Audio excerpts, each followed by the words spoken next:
Peru's Inca Empire have been extracting gold since the 13th century, and despite the pillaging of the conquistadors, the allure of gold never faded. The country now stands as one of the world's top gold and copper producers, and today we're going for a run with Patrick Elliott, CEO of Forte Minerals Corp, a company at the forefront of gold and copper exploration in this ancient and gold-rich land. We made a pretty substantial acquisition in March on this ultra-rare. I was exposed to the industry from a young age, or families in the finance side of mining, and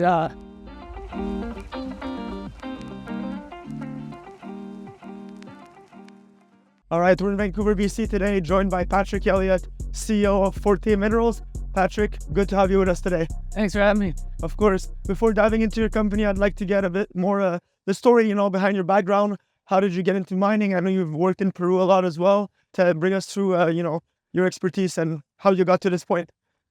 I was exposed to the industry from a young age, or families in the finance side of mining, and I started going on field trips to mine sites and exploration sites. About grade 8, grade 9, and by grade 12, I took a geology class and decided that I wanted to study geology. Amazing. So, what companies did you work for before? I know you've worked for, some big mines in South America that are currently producing. So maybe expand a bit more on that. Yeah, it's 2003. I first went down to Chile and worked for Centenario Copper on a big porphyry copper moly, and that was bought by Quadrex. And then we recognized that Peru was very underexplored and well endowed with porphyry copper deposits. So we opened up an office in Peru in 2005, and there we were working on the Zafranal copper porphyry, which just got the green light from Tech Resources here to go into development. So it's been since 2005 that we've been exploring in Peru. Amazing. And how did Forte Minerals come about? How did it start? Who founded it? Well, in 2008, after AQM Copper was sold to Tech Resources, we started a project generator in the country called Globetrotters Resources. And Forte is a spin out of some of the most elite copper gold assets out of Globetrotters. So it's been close to 20 years that we've been in the country looking for privately looking for copper gold assets. And so we took Forte public 2 years ago. So I'd like to dig a bit deeper into your main properties there in Peru. What are the two main properties you have? And also, I think you're also close to some producers. Yeah, we've been working on the permitting, the drill permitting, and it's quite the process in Peru. It takes 2 to 2.5 years to get these DIA drill permits. So we've just secured 2. One on a porphyry copper moly system in the Paleocene that's never been drilled, so it's really exciting to get that permit. And this fall, we'll be drilling a high sulfidation gold system up in Puno called Pucarini. And October, November, we'll be drilling 1,200 meters. First pass, never been drilled. We just secured the community agreements for that. So we're really just starting the outreach and the marketing on this now that we had these permits secured. And, we made a pretty substantial acquisition in March on this ultra-rare high sulfidation gold system. So if you ask, what our flagship property is, it could be either of them.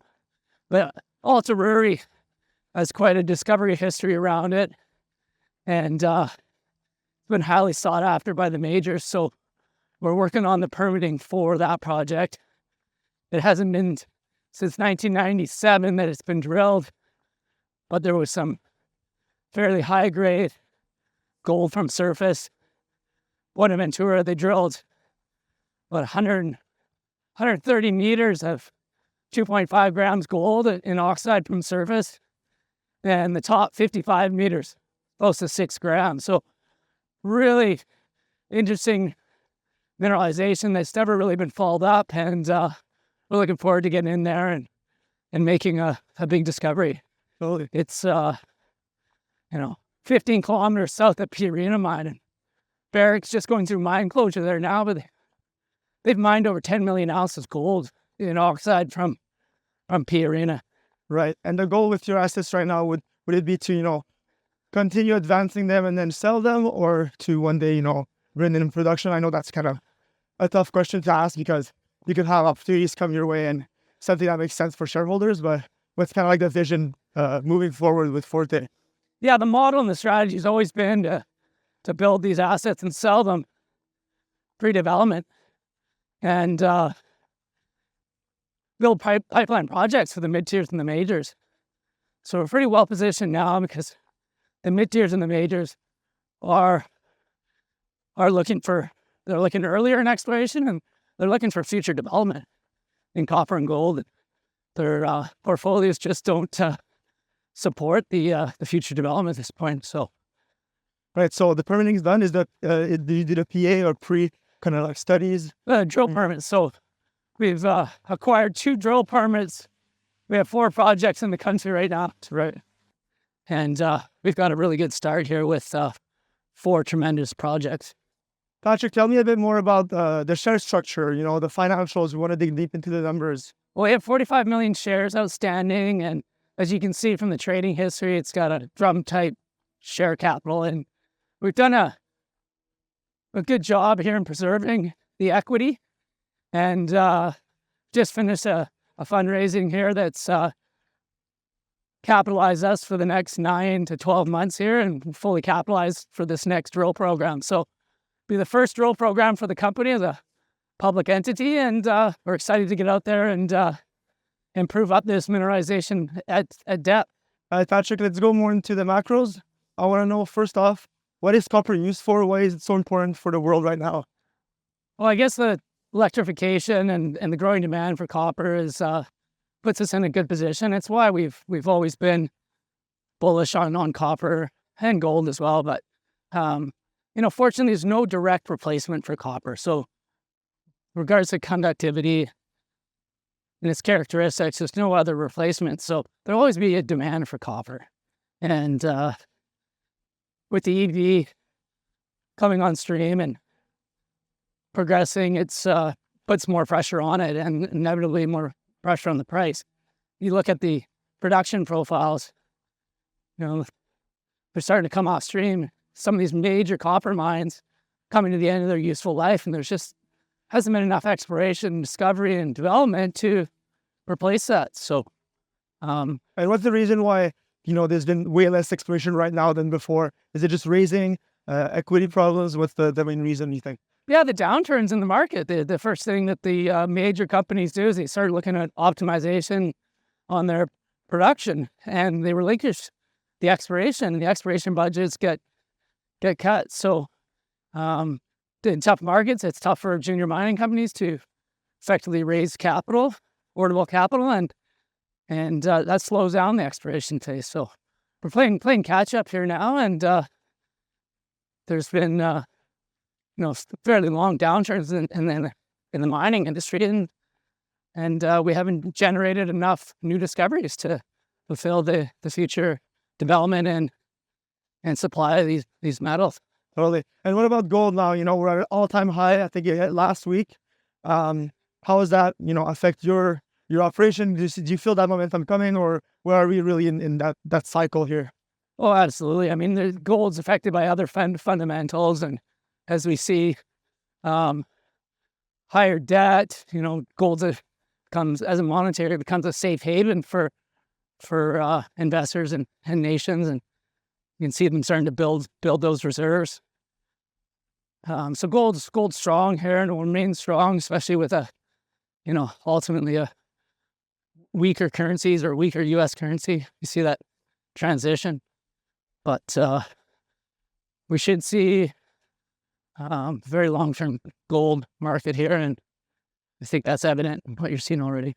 Totally. How's the political situation in U.S. right now? I know there's a lot of uncertainty. How does that affect the market, in your opinion? And with the elections coming up, what's going to happen? Is it going to help us or be bad? Well, I mean, it's a very complex situation. There's a lot of factors, but these high interest rates, they make it a little harder for affordable debt.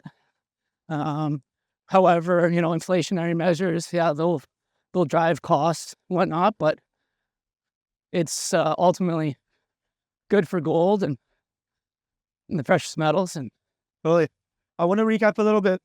If you could tell, speculators or people that are interested in your company 3 reasons why they should look more into you, what would those be?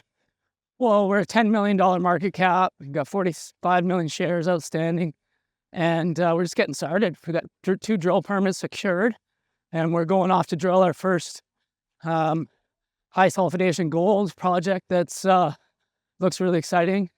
It's been highly sought after by several other majors, and we're going to drill it this fall. So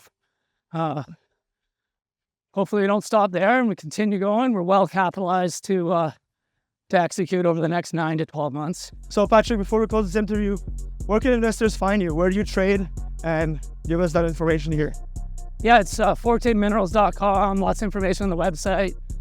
Look at the Altaruri project. This it's going to be an exciting project that we're currently working on the drill permitting for, but we trade under the symbol copper gold. So it's CUAU.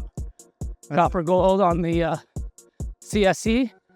It also trades on the OTC and the Frankfurt. All right, so CUAU will throw all their tickers on the screen here. We'll have their website in the section below on our YouTube video. And if anyone wants any information, we'll also put their contact info in there. So yeah, thanks so much for joining us today, Patrick. Hey, thanks for having me. Appreciate it.